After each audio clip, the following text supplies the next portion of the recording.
station that's on your side. This is News 12, NBC 26 at 11. Tonight at 11, a grandmother is heartbroken after losing her grandson in a Sunday morning shooting during a party in Mississippi. It's terrible. I did not want to leave him. That was the hardest part, leaving him at the hospital. We'll have more on how families and the community are grieving for another student lost and more injured in just a moment. But first, National Small Business Week starts today. A number of small businesses here in Augusta, Richmond County kicked it off with a celebration in downtown Augusta. Our Taylor Martin is live in the newsroom tonight. Taylor, you stopped by local business 1028 earlier this afternoon. What was their purpose in hosting this event? Augusta can feel like such a small and big town at the same time, but lots of those local shops and services that make up the Garden City all came together at 1028 Broad Street. And that's not just the address. It's a small business that prides itself on just lifting up others in the downtown space they share and also across Richmond County. Parents, friends, and driven entrepreneurs. It's who you're supporting when you shop small. It's not the larger businesses. It's the little people doing big things, making large impacts. For Angel Charmaine, founding her brand Speak Up Sis was always about empowering women and giving them a safe space to share their truth. It's what I needed. I needed community as a 40-year-old woman. There are lots of spaces for younger people. There's an entire woman there, and her voice is usually not heard. And with every small business comes a story of why and how it started. Metaphysical retailer Applebird says her own struggles in life led her into entrepreneurship. I went through a lot. Me and my whole family was diagnosed with cancer at the same time. I ended up losing my mom, both my little sisters, and life spearheaded me to where I had to decide how I was going to survive. But with so many choices, big retailers to small businesses, why shop small? Artisha Bolding with T-Bold Media Group says it all boils down to community. Shopping small is the lifeblood of our country, but also our local communities. It's very, very important to support small businesses.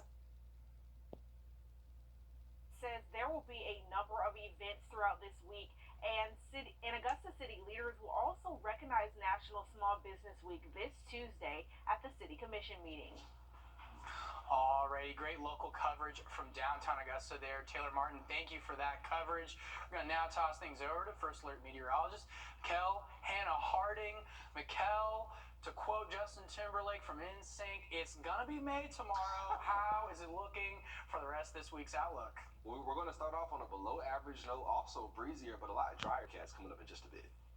Alrighty, moving over to the Midwest, a community is mourning for two teens who passed away this weekend after a shooting in Mississippi. It happened at an after-prom party in the middle of the night. 4 others are injured as well. Families of the victims joined a vigil earlier today, giving and receiving hugs from everyone around them. One of them is the grandmother of De'Arius Smith. She says one teen told her they thought her grandson dodged the bullet, but he had gotten hit in the head. Couldn't talk. He was not responsive. His head was wrapped up. He had tubes all in him, and he had stuff all over him. But he couldn't talk. He didn't know I was there. She tells our sister station near there it's a moment she'll never forget. Bay St. Louis officials arrested 19-year-old Cameron Brand in connection to the shooting.